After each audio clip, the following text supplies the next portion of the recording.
మన ముందుకు వచ్చింది మన యూనిటీఫైడ్ మీడియాలో నేటి కర్షక లోకం. వీక్షిద్దాం. ఇప్పుడు మన రాయుడుపాలెం గ్రామ విద్యుత్ ఉప కేంద్రం యొక్క అసిస్టెంట్ ఇంజనీర్ ఉబ్బన శరత్ బాబు మండల కర్షక సోదరులకు పలు సూచనలను చేయబోతూ ఉన్నారు.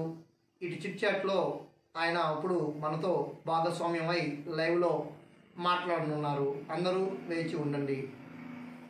సార్ నమస్తే. సార్ నమస్తే సార్. సార్ యూనిటీఫైడ్ మీడియా నుంచి వచ్చాము. కర్షకులకు మీరు ఇచ్చేటువంటి సూచనలని సూటిగా స్పష్టంగా అర్థమయ్యే పద్ధతిలో తెలియచేయాలని చెప్పేసి మా యూనిటీఫైడ్ మీడియా ద్వారా రైతులు తీసుకోవాల్సిన కొన్ని జాగ్రత్తలు మా విద్యుత్ శాఖ తరఫున మేము తెలియజేయాలనుకుంటున్నాం. దానికి సహకరించిన మీడియా వారికి ధన్యవాదం. ఫస్ట్ విషయం ఏంటంటే సార్, ఇప్పుడు మనం ఖరీఫ్ వేసే సమయంలోని అందరూ ఒకేసారి మోటార్లు వేయడం వలన ప్రతి మోటార్ కూడా మ్యాక్సిమం అందరు రైతులందరూ ఆటో స్టార్టర్లు వాడుతున్నారు. ఈ ఆటో స్టార్టర్లు వాడటం వల్ల అన్నీ ఒకేసారి ఆన్ చేయడం వలన అన్నీ కూడా ఇండక్షన్ మోటార్స్, దానివల్ల ఒకేసారి ఇన్స్టెంట్ లోడ్ అనేది ఆ ట్రాన్స్ఫార్మర్ మీద పడేసి ఆ ట్రాన్స్ఫార్మర్లు ఫెయిల్ అవ్వడానికి అవకాశం ఎక్కువ ఉన్నది.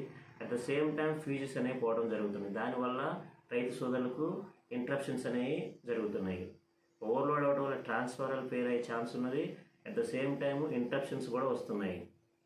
వీటిని అవాయిడ్ చేయాలనేది మా యొక్క ముఖ్య ఉద్దేశం. అందుకనే రైతు సోదరులకు మన మీడియా ద్వారా చెప్పాలనుకునేది ఏంటంటే, ఈ ఆటో స్టార్టర్స్ కింద రిమూవ్ చేసినట్లయితే ఒక ట్రాన్స్ఫర్ యొక్క లైఫ్ పెంచవచ్చు. అట్ ద సేమ్ టైం మనకి ఇంటరప్షన్ లేకుండా కరెంట్ను వాడుకోవచ్చు. ఫస్ట్ విషయం.